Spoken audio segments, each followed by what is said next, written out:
오늘 오후에 우리가 함께 볼 하나님의 말씀은 스가랴에 있는 말씀인데, 스가랴 구약 성경 끝에서 두 번째 말라기 앞에 있죠. 스가랴 4장 6절입니다. 다 찾으셨습니까? 그럼 제가 받들어 읽도록 하겠습니다. 그러자 그가 내게 대답하여 일러 말하기를, 이것이 스룹바벨에게 하신 주의 말씀이라. 말씀하시기를 힘으로도 아니요 능력으로도 아니며 오직 나의 영에 의해서니라. 만군의 주가 말하노라 하셨느니라. 네, 한 구절 가지고 오늘 말씀을 함께 나누도록 하겠습니다. 이 말씀의 설교 제목은 하나님의 임재에 대한 깊은 계시입니다. 하나님의 임재에 대한 깊은 계시. 이 성경에 많은 말씀들이 있지만 우리가 특별히 이제 묵상해야 할 말씀이 있다면 오늘 방금 읽은 이 구절이 아닌가 그렇게 생각을 해봅니다. 하나님은 우리의 생각을 아시죠. 또 우리가 어떤 방식으로 하나님을 섬기고 있는지도 하나님께서는 다 아십니다. 그래서 우리를 깨우쳐 주시기 위해서 바로 이 말씀을 주셨습니다. 힘으로도 아니요 능력으로도 아니요 오직 나의 영에 의해서니라. 여러분들은 이 말씀을 깊이 묵상해 보신 적이 있으십니까? 여러분은 우리의 타고난 기질이, 우리의 타고난 본성이 무엇인가 스스로 하기를 원한다는 것을 알고 계십니까? 저는 이것이 오늘을 살고 있는 바로 우리들의 문제가 아닌가 이런 생각을 해봅니다. 내 안에 주님이 계시는데 주님과 무관하게 살고 있는 현대인들, 우리는 그리스도인들이 변화되지 못한 삶을 사는 모습들을 보게 됩니다. 자, 우리는 성령께서 우리 안에 거하신다는 것을 말을 하죠. 말을 합니다. 그걸 알고 있습니다. 그러면서도 우리가 무슨 일을 할 때 성령님과 무관하게 무엇인가를 하고 있는 자신을 또 보게 됩니다.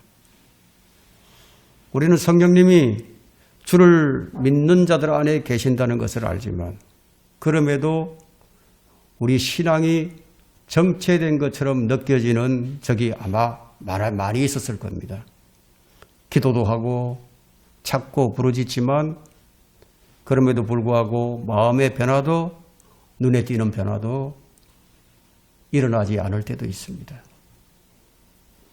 이것은 많은 그리스도인들이 겪게 되는 딜레마 중에 하나가 아닌가 그런 생각을 해봅니다. 정말로 성령님이 내 안에 계신다면 왜 나는 변화되지 않는 걸까요? 필라델피아 교회 시대에 한 시대를 풍미했던 찰스 피니나 D.L. 무디 같은 이런 사람들은 믿음의 영웅들인데 그들의 그 삶에는 성령님의 임재가 한 사람의 인생을 어떻게 혁명적으로 바꿀 수 있는지를 보여주는 살아있는 증거라고 할 수 있습니다.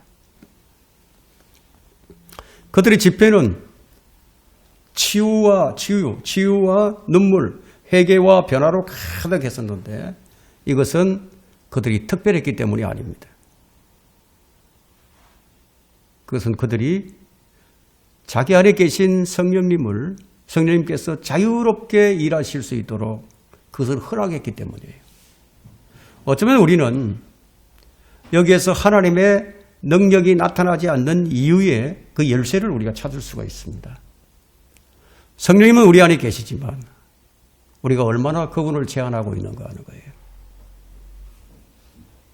성령님은 먼저 온전히 들여진 마음, 그분을 제한하지 않는 마음을 찾으시는 거예요. 여러분, 그분의 임재는 제한되는 곳이 없지만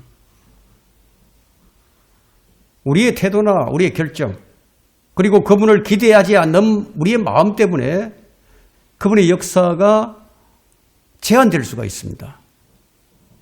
구원은 너무나 쉽죠. 누구든지 예수 그리스도를 구주로 믿으면 구원받습니다.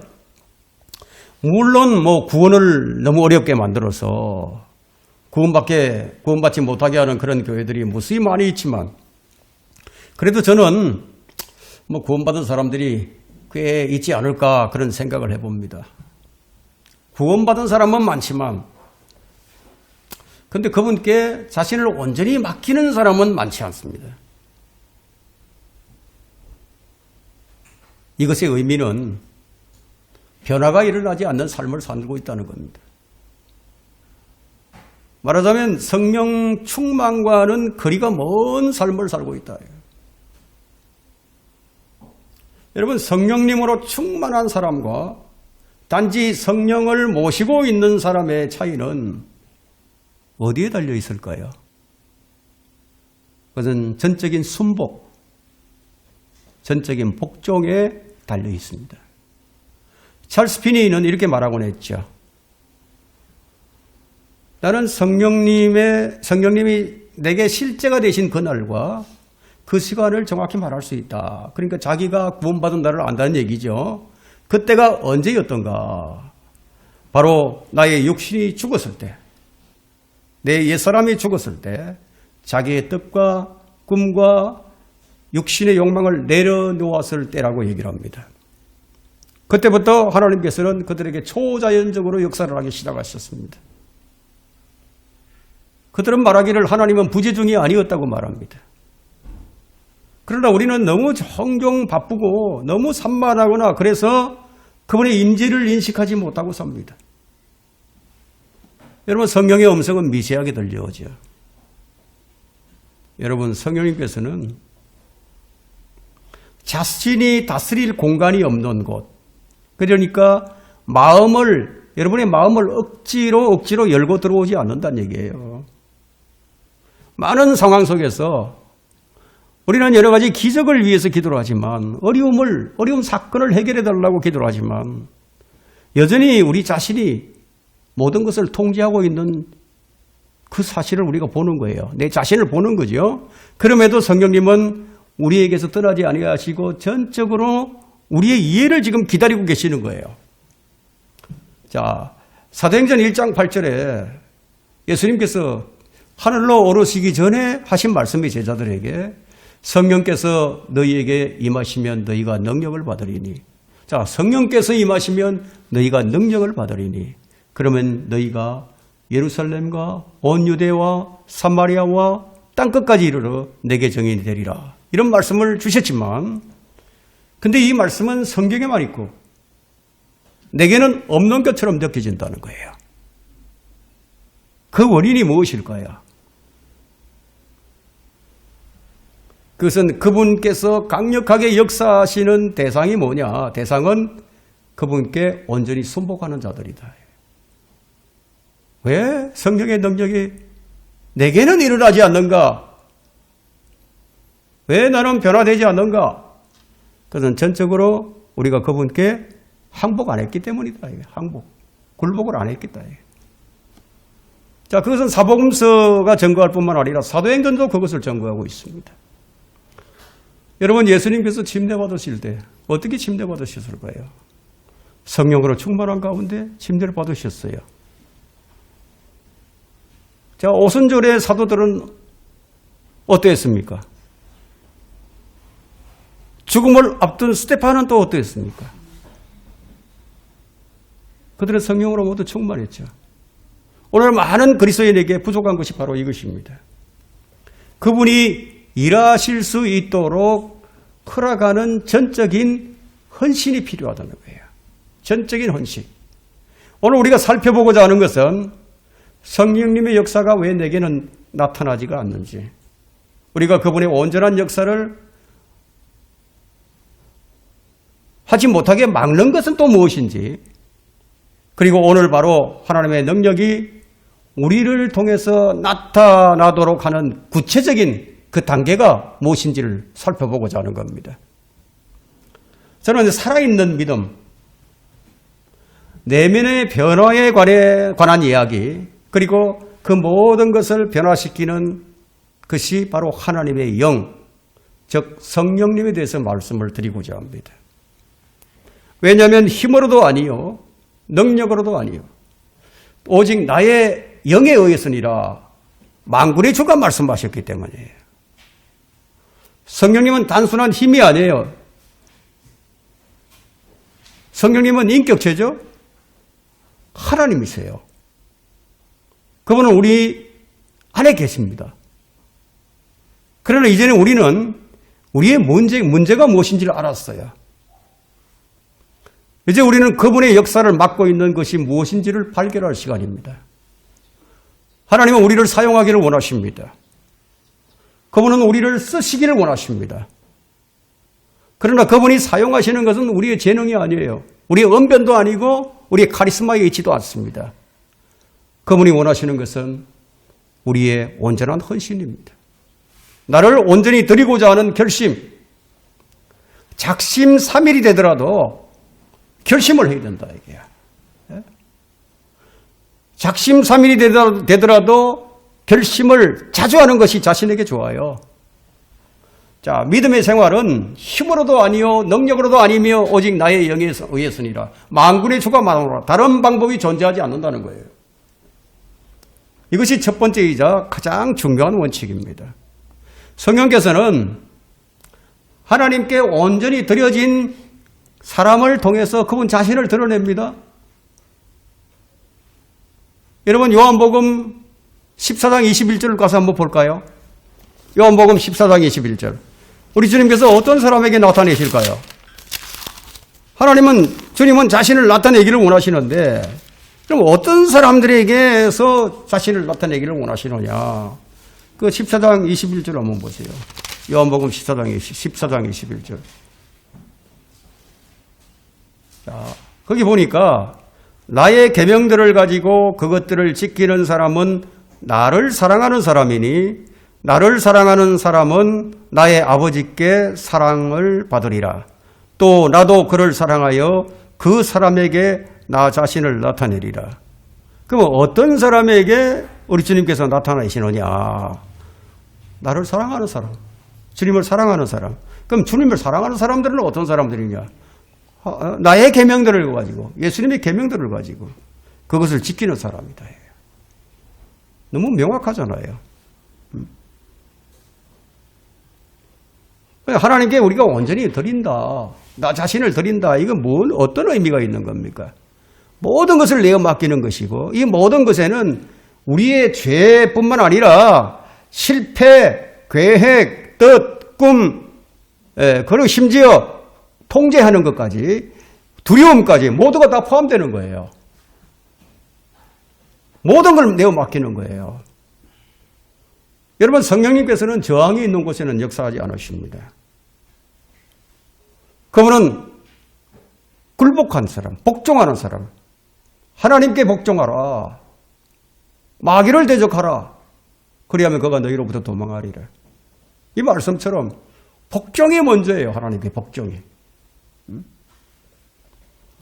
그러니까 그분께 완전한 항복, 완전한 엎드림, 그리고 열린 마음을 찾으시는 겁니다. 여러분, 이 굴복하고 항복하는 거 이건요, 구원받을 때만 필요한 것이 아니에요. 매일의 삶에서 매일매일 해야 하는 결정입니다. 날마다 자신을 부인하고 자기 십자가를 져야 하니까. 여러분, 주님을 따르는 데는 이게 필수예요. 누구든지 나를 따라오려거든 자기를 부인하고 자기 십자가를 지고 나를 따르라. 왜 이 말씀을 주셨겠습니까? 그냥 따라가면 되는 건가요? 사람들은 그냥 따라가고 싶죠. 편하게. 근데 굳이 왜 이런 말씀을 하셨을까요? 우리 자신을 온전히 내려놓는 것에서 우리들이 실패를 한다. 이게.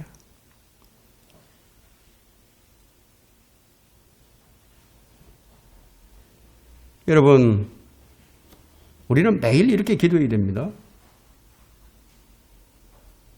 하나님, 오늘도 제 뜻이 아니라 주님께서 이끄시는 삶을 살고 싶습니다. 제 생각, 제 말 모두를 다 인도해 주십시오. 여러분, 이 말은 굉장히 간단해 보일 수 있지만 내면 깊은 곳으로부터의 겸손과 의존의 태도를 요구하는 겁니다. 내가 나를 이끄는 삶이 아니라 주님께서 나를 이끄는 삶이, 이것이 필요한 거죠. 여러분, 이것이 올바른 신앙관이에요. 성령님은 이런 마음을 만날 때 그분은 비로소 능력으로 역사하기 시작하시는 거예요. 여러분, 예배에 참석할 때에도 뭐가 필요합니까? 거룩한 제물로, 산제물로 드려지려고 하는 그런 마음이 필요한 거죠. 기도할 때도 여러분, 내 뜻이 이루어지기보다는 하나님의 뜻이 이루어지기를 바라는 것이 바로 자기 부인이에요. 자기 부인은 뭐예요? 나는 죽고 주님만이 온전히 드러나는 이것이 자기 부인이죠. 내가 살아가는 것을 하나님께서 원하신다면 기꺼이 그것마저도 내려놓을 수 있는 준비가 되어 있는 상태, 그것이 온전한 자기 부인입니다. 여러분, 변화라는 것은 그냥 일어나는 게 아니에요. 강력한 기도에서 시작되는 것이 아니라 어디에서 시작되느냐? 온전히 그분께 복종하는, 순복하는 마음에서 시작이 된다는 겁니다. 이런 마음이 없이 그냥 아무리 기도하고 아무리 예배드리고 무슨 소용이 있겠어요? 여러분은 하나님께 모든 것을 드릴 준비가 되어 있으십니까? 여러분이 가장 사랑하는 것까지도 드릴 준비가 되어 있으시냐는 거예요. 우리는 영적으로는 하나님을 더 잘 섬기고 변화된 삶을 살기를 원하지만 우리가 붙들고 있는 것들을 내려놓고 싶어 하지는 않는다는 거예요. 그것을 계속 움켜쥐려고만 하지 놓으려고 하지 않는다. 그러나 하나님께서 요구하시는 것은 우리가 마침내 그 모든 것들을 내려놓았을 때 하나님은 반드시 응답하신다는 겁니다. 여러분의 결정을 어떻게 내리고 있는지 한번 생각을 해보십시오. 먼저 하나님께 묻고 있는가? 아니면 여러분이 이미 내린 결정을 하나님께서 복 주시기를 위해서 구하고 있지는 않은가요? 많은 이들이 하나님의 능력을 원해요. 그런데 그분께 통제권을 내어드리지는 않아요. 통제권이란 무엇입니까? 운전대를 맡기는 거예요. 운전대를. 그분의 인도하심을 신뢰하는 거예요. 이것은 노력으로 이루어지는 것이 아니라 겸손으로 이루어지는 겁니다. 여러분, 이것이 자기 부인입니다. 정말로 변화된 삶을 살기를 원하십니까? 정말로 주님을 잘 섬기기를 원하십니까? 그렇다면 다른 방법이 없어요. 날마다 자신을 죽여야 됩니다. 우리 인간은 고쳐서 쓸만한 것이 하나도 없습니다. 그래서 바울이 날마다 나는 죽는다고 그런 말을 했던 것처럼 내가 온전히 죽을 때 그때부터 성령의 기름 부음이 흘러서 넘치기 시작한다 이거예요. 우리 자아의 죽음, 이 옛사람의 죽음은 곧 성령님께서 역사하시는 시발점이에요. 성령님이 내 안에 계시다는 것은 내가 알지만 근데 내가 변화가 없는 것 같다. 그러면 더 많은 추구를 요구할 것이 더 추구를 할 것이 아니라 더 많은 겸손이 필요하죠. 온전히 자기 부인이 필요합니다. 그럴 때 여러분 안 깊은 곳에서 뭐가 일렁일 거예요? 성령의 역사가, 성령의 물결치심이 일렁인다.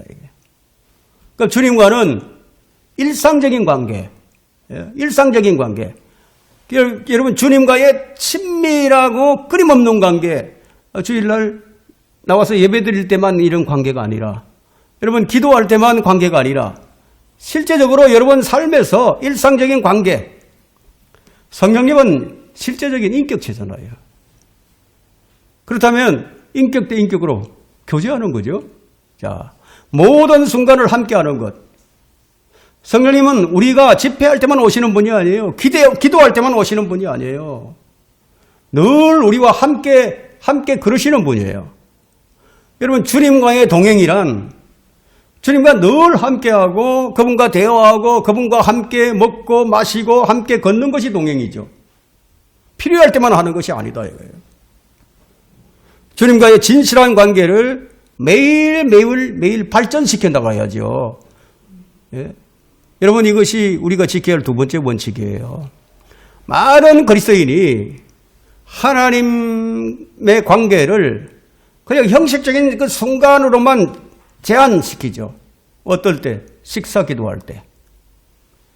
그죠? 성경을 읽을 때. 예배에 참석할 때. 이렇게 제한시킵니다. 그러나 성령님은 그보다 훨씬 더 깊은 관계를 요구하십니다. 그분은 우리와 함께 걷고 함께 웃고 힘든 일에는 위로해 주시고 혼란스러울 때는 조언을 주고 싶어 하신다 이거예요.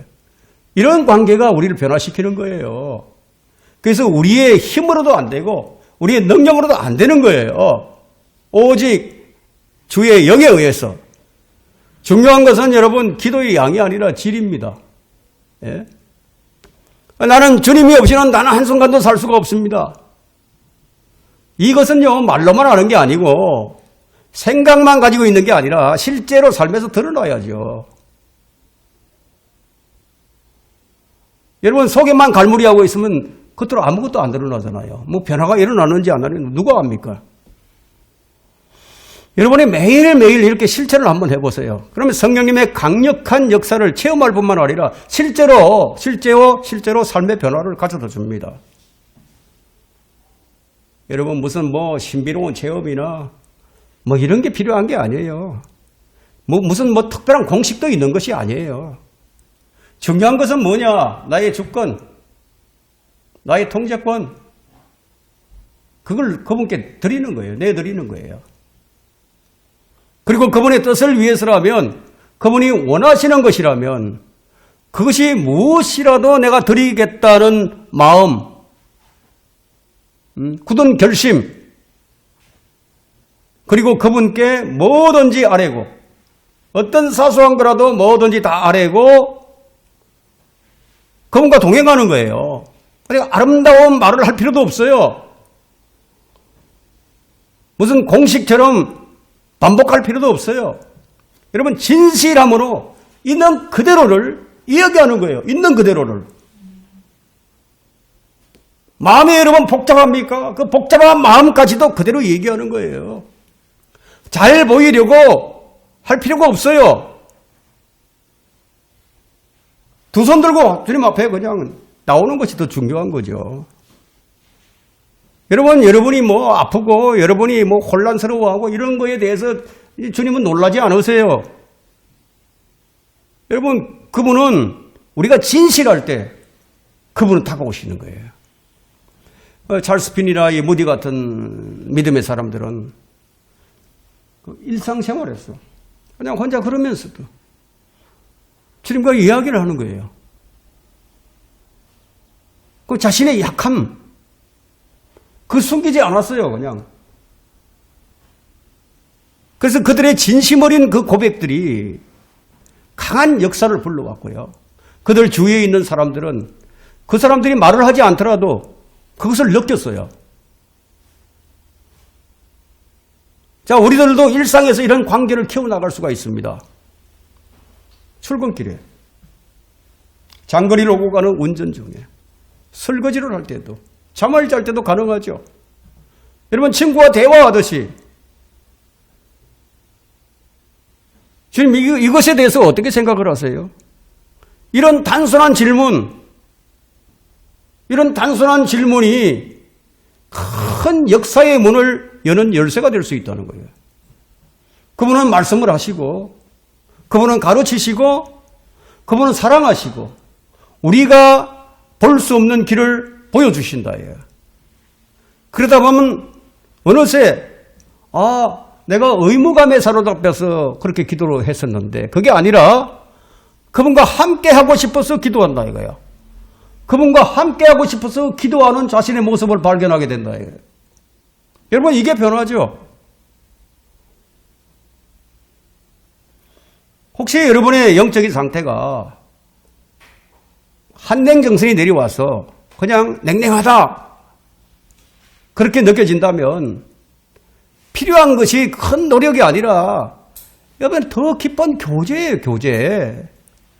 성령님은 여러분 안에 계세요. 여러분이 그분을 더 깊이 알아가 주기를 기다리시는 거예요. 혹 뭐 이렇게 생각하는 분이 있을 수 있어요. 성령님께서 내 안에 계시는데 그렇다면 가장 가까운 곳에 계신 것이 아닌가, 그렇게 생각이 들 수 있죠. 그런데 그것이 옳은 말일 수도 있고 틀린 말일 수도 있습니다. 왜냐하면 우리 마음은 어떤가 하면 너무 커요. 우리 마음이. 우리 마음은 온 우주로도 다 채울 수 없는 광활한 장소입니다. 성령께서는 우리의 가장 깊은 곳에 계세요. 우리 영 안에 계시지만, 그래서 가장 멀리 있는 것처럼 느껴질 수도 있고 가장 가까이 있는 것처럼 느껴질 수도 있어요. 가장 가깝지만 가장 멀 수도 있다는 얘기예요.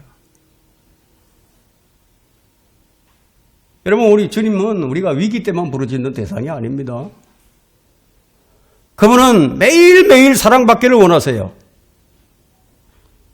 그렇다고 해서 우리가 주님과 친밀해지고 주님과 그 깊은 교제를 위해서 우리가 완벽해질 필요는 없어요.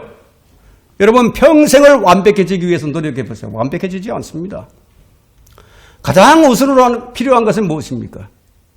그분을 원하는 마음, 갈망이에요. 그분을 원하는 마음. 여러분, 그건 누구나 할 수 있는 건 아니에요. 물론 마귀의 방해가 있을 수 있겠지만, 그럴 때 과감하게 우리가 주의 말씀으로, 무기가 있잖아요. 주의 말씀으로 마귀의 방해를 물리칠 수 있죠. 주님께서는 지금 우리를 보고 계세요. 우리의 목소리를 듣고 계십니다. 우리가 성령의 음성에 민감하게 반응하는 것은 이건 충동이나 어떤 감정에 따라 움직이는 것이 아니라 우리의 모든 결정, 작든 크든 그분에 대해서 민감해져야 된다 이거예요.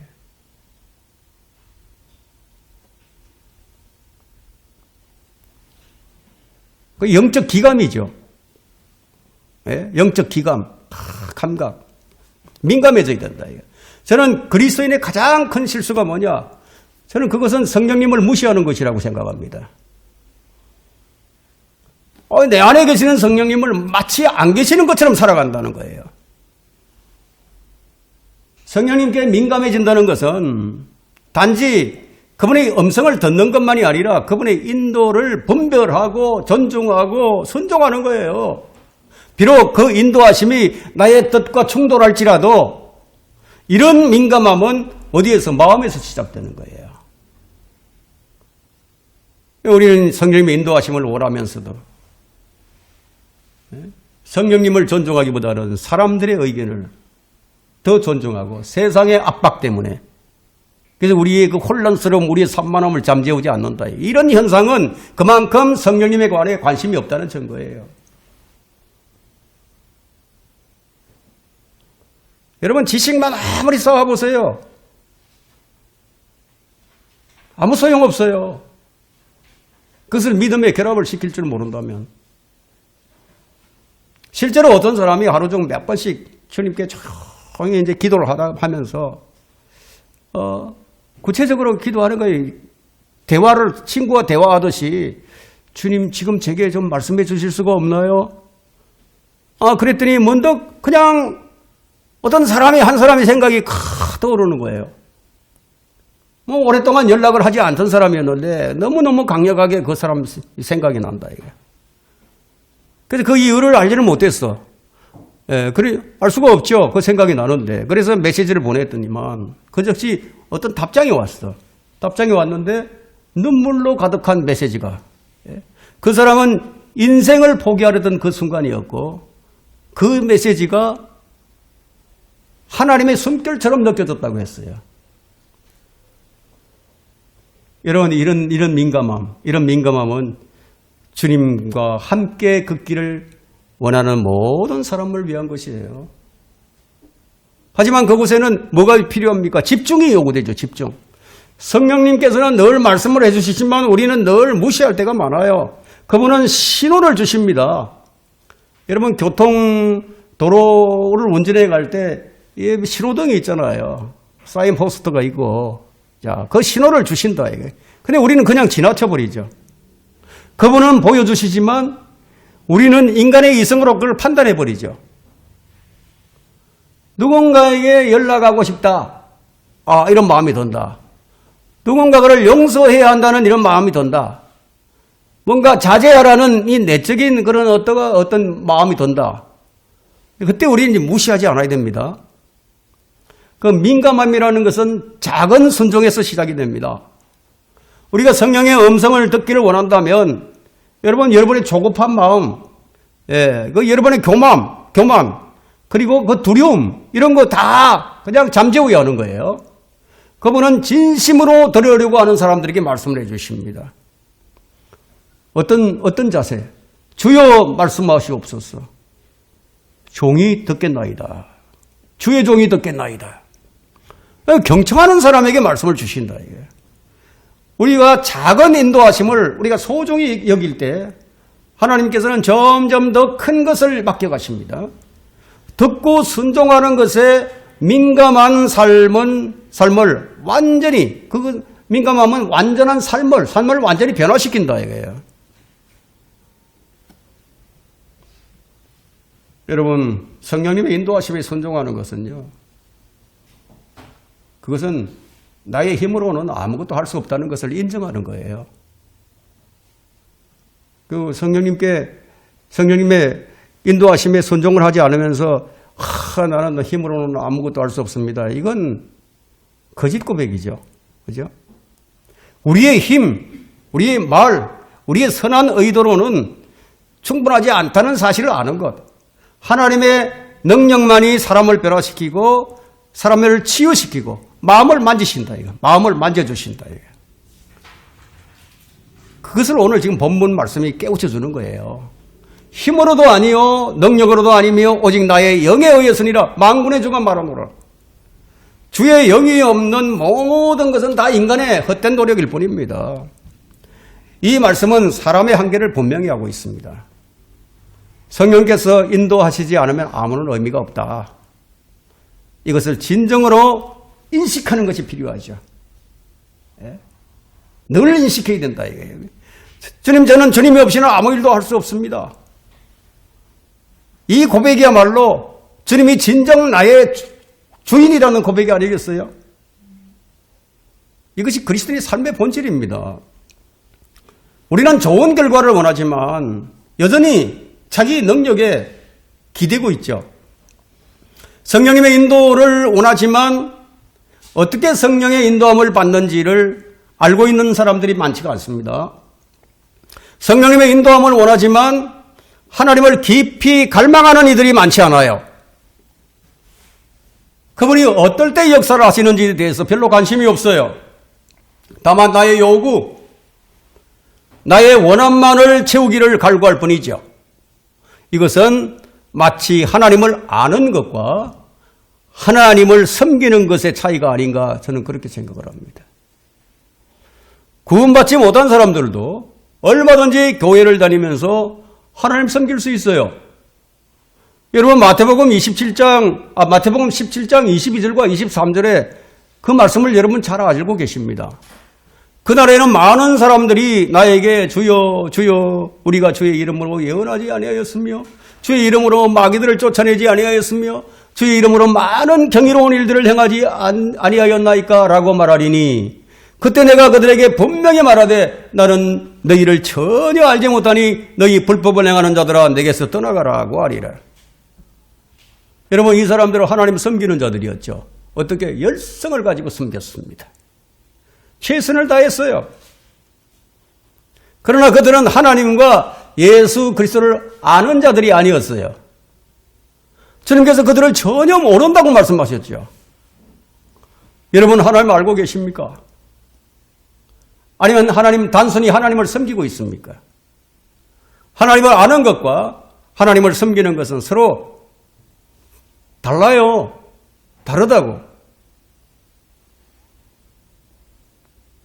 그 차이를 이해하는 것은 이것은 지식의 문제가 아니라 이것은 그리스도인의 삶의 중심을 건드리는 문제예요.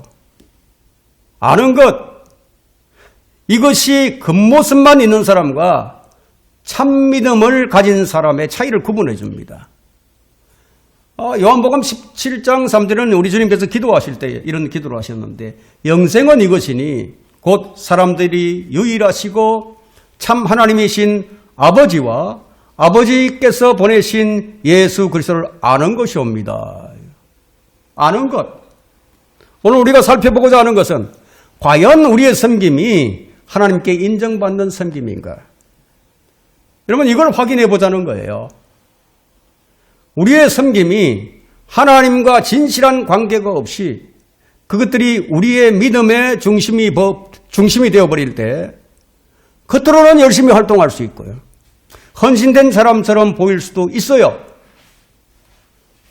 그러나 그렇게 한다 하더라도 마음이 공허해지기 시작합니다. 하나님을 아는 것과 하나님에 대해 아는 것은 다르다, 이거 전혀 다르다. 이 두 가지는 같은 것처럼 보이지만 결코 같지 않아요. 여러분, 누군가에 대해서, 어떤 사람에 대해서 아는 것과 그 사람을 진정으로 아는 것은 차이가 있죠. 차이가 있어요. 어떤 사람의 이름을 알고 어떤 사람의 역사를 알고 그 전기를 알아, 그 업적과 그 가르침을 알고 있을 수 있어도 정작 그 사람과 한 번도 만난 적이 없을 수도 있다는 거예요. 그 사람의 전기를 공부를 하고 그 사람의 말을 외우고 그 사람 존경할 수 있어요. 하지만 그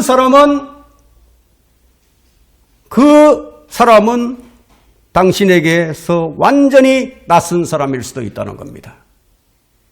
왜? 관계가 없으니까. 하나님과의 관계에서도 똑같은 일이 일어납니다. 많은 이들이 하나님에 대해 많은 것을 알고 있죠. 지식이 넘쳐나. 여러분, 하나님이 창조주라는 거 알죠? 하나님은 의로우시고 공의로우시고 자비로우시고 사랑이 많으시고 능력이 크신 분이라는 사실도 알아요. 성경 구절과 신앙의 교리들도 다 알아요. 오랫동안 교회 다닌 사람들 많아요. 정직하게 자신에게 질문을 해봐야 됩니다. 나는 실제로 하나님과 관계를 맺고 있는가요? 나는 그분으로부터 다시 태어난 적이 있는가? 나는 그분과의 관계가 아버지와 아들의 관계가 맞는가? 일상에서도 아버지와 아들로서의 관계가 친밀해지고 있는가? 그분께 묻고 아뢰고 그런 관계가 지속되고 있는 것인가? 여러분, 이런 설교를 하면 이런 질문들이 참 불편함을 가져다 주죠. 불편해요, 이런 얘기를 들으면. 왜 불편하게 느껴질까요? 만남이 없어서겠죠. 예수님께서도 바로 이런 차이를 직접적이고도 도전적으로 말씀하신 거예요. 섬김이 없는 것이 아니에요. 열심히 주의 이름을 부르고 기도하고 예배도 다 드려요. 그러나 그들은 자기들 저울대로 하나님을 섬기는 자들이었습니다. 그들은 성경대로 믿는 자들이 아니었습니다. 마가복음 7장 6절과 7절에는 너희 위선자들에 관하여 이사야가 잘 예언하였도다. 기록된 바와 같으니 이 백성이 입술로는 나를 공경하여도 그들의 마음은 내게 선물도다.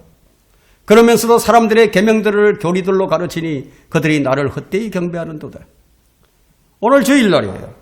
주일 예배로 대한민국에서만 엄청나게 많은 사람들이 모여서 예배를 드리겠죠. 자, 하나님께서 그들의 예배를 다 받으실까요? 얼마나 많은 사람들이 헛되이 경배를 드립니까? 그 사람들은 하나님을 위해서 일을 합니다. 그 사람들은 섬기고 사역하고 활동을 합니다. 그러나 그들은 하나님과의 관계가 없어요. 그들은 온 힘을 다해서 섬겼습니다. 능력으로 섬겼습니다. 그러나 그들은 하나님의 영에 의해서가 아니었다 이거예요. 그것은 진정으로 하나님을 아는 것이 아니었습니다. 하나님은 그들의 섬김을 받으실 수가 없었어요. 그들은 하나님을 섬겼지만 하나님과 동행하는 자들이 아니었어요. 그 다음 중요한 것은 무엇입니까? 관계가 중요하다. 관계가. 하나님께서 아들의 영을 내게 부어주셨는가? 그게 중요하죠. 하나님의 아들이 되었는가? 이게 중요한 거예요. 하나님의 영은 어디 계시느냐? 거듭난 사람들, 거듭난 성도들 안에 영원히 거하신다 이게. 하지만 오늘날 거듭난 성도들조차도 하나님의 영이 안 계신 것처럼 살아갑니다. 지식만 의존하지 성령님을 의존하지 않아요. 그러니까 교만해져 있다 이게. 지식은 교만하게 하지만 사랑은 세워주느니라. 고린도전서 8장 1절에 이런 말씀처럼 하나님은 전적으로 자신이 의존받고 모든 영광이 오직 그분께만 돌려지는 자리를 통해서 그분이 움직이신다. 여러분 이런 그냥 소홀히 여길 게 아니에요. 주를 의지하며 살아간다는 것은 모든 일에 그분과 함께 걷는 것을 의미합니다. 여러분 회의를 시작하기 전에 어떤 대화를 나누기 전에 어떤 중요한 결정을 내리기 전에 먼저 그분께 구하는 거예요. 말씀을 전할 때도 상담을 할 때도 성령의 기름 부음이 없이는요 모든 것이 공허해진다는 거예요. 이걸 인정해야죠. 설교자가 가장 어려울 때가 언제인지 아십니까? 성령님의 능력이 없이 혼자 할 때예요. 가장 어렵습니다. 자, 이걸 알면 기도로 무릎을 꿇죠. 이것은 하나님으로 충만한 삶과 종교적인 삶의 차이예요. 그분을 찾고 그분을 의존하고 그런 삶은 우리를 약하게 만드는 것이 아니라 오히려 강하게 만들어주죠. 우리가 스스로 할 수 없음을 인정할 때 하나님께서 역사하실 수 있는 공간이 우리 마음에 열리게 된다 이거예요. 여러분 하나님은 자신이 없이는 아무것도 할 수 없다는 그런 마음을 기뻐해 주시죠. 그죠? 그런 자들과 함께 하는 거예요. 우리의 예배나 우리의 기도에만 임하시는 것이 아닙니다.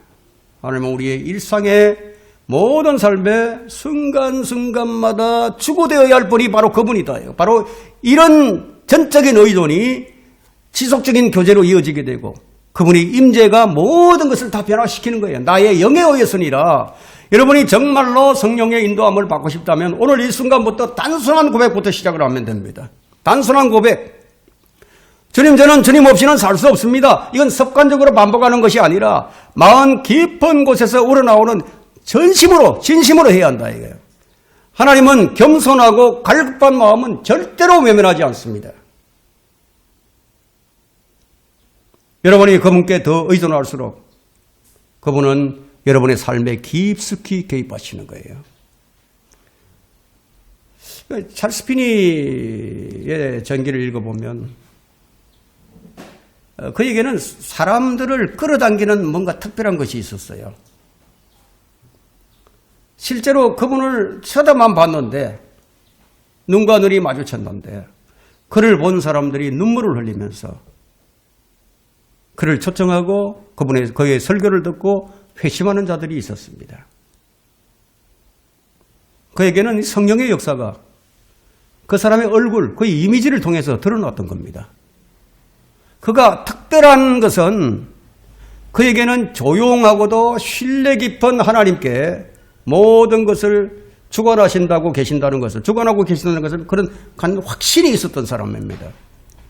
아무리 이해되지 않는 상황 속에서도 비난과 또 불확실성 속에서도 그는 절망하지 않고